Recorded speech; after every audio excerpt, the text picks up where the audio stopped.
Hi everyone, welcome to my YouTube channel. आज फिर से आप लोगों का स्वागत है हिंदी व्याकरण के तीसरी क्लास लेकर के। आज तीसरी क्लास में हम लोग डिस्कस करेंगे किसके बारे में, कारक के बारे में। हम लोग तीसरी क्लास में डिस्कस करेंगे किसके बारे में, तो कारक के बारे में डिस्कस करेंगे।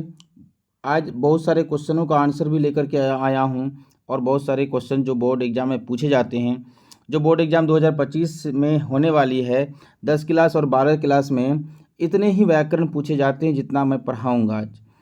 तो चलते हैं, आज की क्लास स्टार्ट करने से पहले पिछले क्लास में हम कुछ होमवर्क दिए थे जिसका विशेषण बनाने के लिए हम होमवर्क दिए थे। क्या? जैसे हृदय का विशेषण क्या होगा, हम होमवर्क दिए थे बनाने के लिए। किसी का कमेंट जो किए हैं तो बहुत बहुत शुक्रिया। अगर नहीं बनाए हैं कोई तो आज देख लीजिए। हृदय का विशेषण क्या होता है, तो हार्दिक होता है। ठीक। बरसात का विशेषण होता है बरसाती।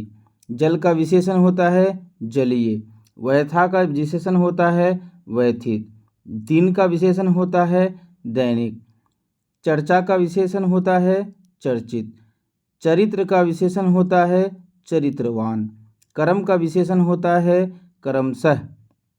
तेज का विशेषण होता है तेजस्वी। कृपा का विशेषण होता है कृपालु। ठीक है, चलते हैं। आज के क्लास का नया टॉपिक जो कारक हैं, हम लोग उस पर चर्चा कर लेते हैं। पहले उस पर चर्चा करने से पहले कारक का डेफिनेशन को हम लोग जान जाते हैं। क्या है इसका डेफिनेशन? संज्ञा या सर्वनाम के जिस रूप से उसका संबंध वाक्य के दूसरे शब्द के साथ जाहिर होता है, उस रूप को क्या कहते हैं? कारक कहते हैं। जैसे किसी सेंटेंस को हम लोग बोलते हैं, उसने खाना खा लिया।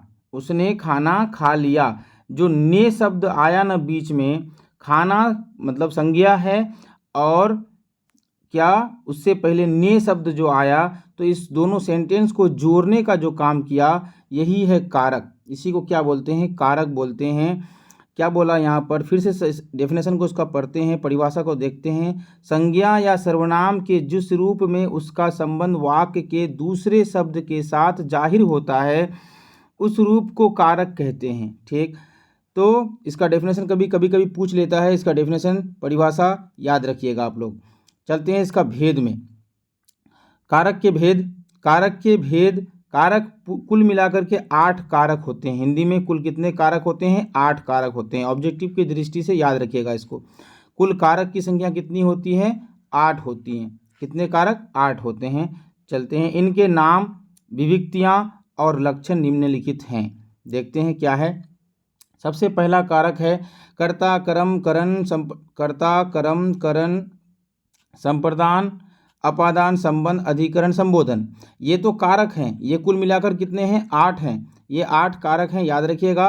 कर्ता कर्म करण संप्रदान अपादान संबंध अधिकरण संबोधन। अब इसको हम लोग पहचानेंगे कैसे कि कौन सा, कोई सेंटेंस में अगर कोई कारक पूछ दिया तो कौन सा कारक होगा।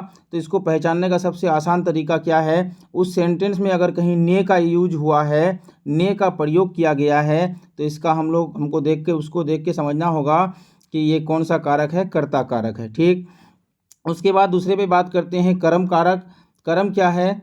किसी सेंटेंस में लिखा हुआ अगर रहेगा को लिखा हुआ रहेगा, तो इसको हमको देख के समझना पड़ेगा ये कौन सा कारक होगा। कर्म कारक कौन सा होगा? कर्म होगा।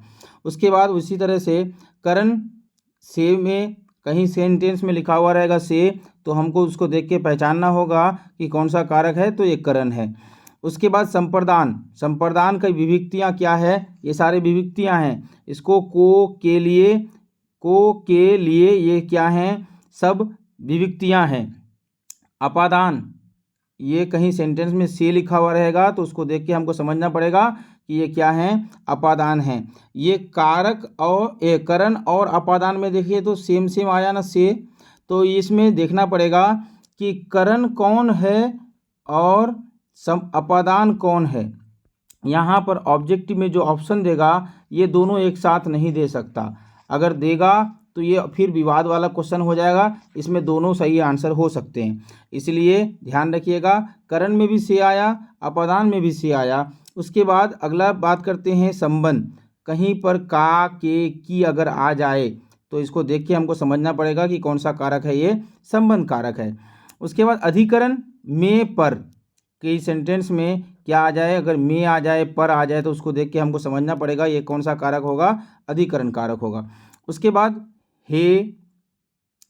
हे, हो, अरे, आजी, अहो, ये सब क्या हैं, कारक, संबोधन कारक के एग्जाम्पल हैं, विविक्तियां हैं। किसी सेंटेंस में अगर लिखा हुआ रहे तो इसको देख के हमको समझना होगा कि वो सेंटेंस में कौन सा कारक है, तो संबोधन कारक हैं। तो याद रखिएगा, मेरे साथ एक बार पढ़िए, इसको ऐसे याद रख लीजिएगा। कर्ता ने कर्म को करण से संप्रदान को के लिए, अपादान से संबंध का, के, की, अधिकरण में, पर, संबोधन हे, हो, अरे, अजी, अहो।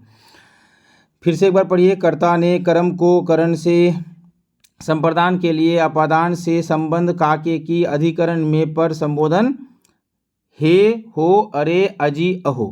कर्ता ने कर्म को करण से संप्रदान के लिए, अपादान से संबंध में, पर, अधिकरण में, पर, संबंध का, के, की, अधिकरण में, पर, संबोधन हे, हो, अरे, आजी।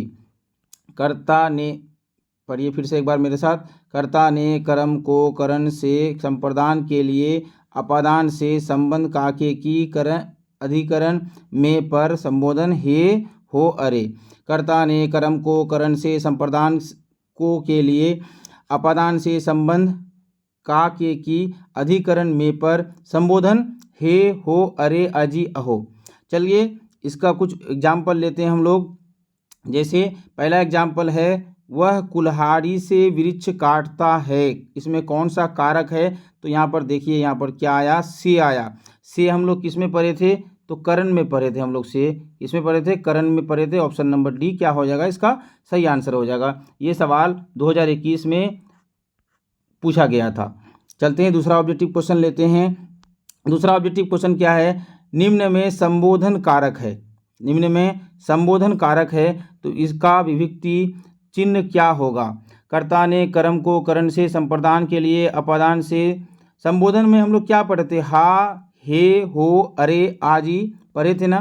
तो यहाँ पर क्या हो जाएगा, अरे हो जाएगा। ये संबंध दिखाता है किसी के साथ, ठीक है। उसके बाद तीसरा नंबर क्वेश्चन है, शीला ने सावित्री को जी भर कोसा, किस कारक का उदाहरण है, तो कर्म कारक का होगा। यहाँ पर देखिए ये वाला, ये क्या हो जाएगा, कर्म कारक का उदाहरण होगा, ठीक है। चलते हैं अगला क्वेश्चन। ये भी क्वेश्चन कितना 2022 में पूछा गया सवाल है। उसके बाद नंबर 4 क्वेश्चन देखते हैं, वह घर से बाहर आया, किस कारक का उदाहरण है। यहाँ पर क्या है, से है, तो यहाँ पर क्या हो जाएगा, अपादान कारक हो जाएगा। अपादान कारक हो जाएगा, सही आंसर। उसके बाद क्वेश्चन नंबर 5वां लेते हैं। उसके बाद क्वेश्चन नंबर 5वां है, कौवा पेड़ पर बैठा है, किस कारक का उदाहरण है। कौवा पेड़ पर बैठा हुआ है, में, पर, तो अधिकरण में, पर, तो याद रखिएगा अधिकरण में, पर, तो यहाँ पर क्या है, अधिकरण कारक होगा। उसके बाद हे भगवान इस गरीब की रक्षा कर, किस कारक का उदाहरण है। तो हे, हो, अरे, तो हम लोग किस में पढ़े थे, यहाँ पर पढ़े थे हम लोग संबोधन में। किसी चीज़ का संबोधन कराने के लिए जिस कारक का इस्तेमाल करते हैं वो क्या कहलाता है, संबोधन कारक कहलाता है। इसका उदाहरण है हे, हो, अरे, आजी, ये इसका उदाहरण है। तो आज का क्लास यहीं पर ख़त्म होता है।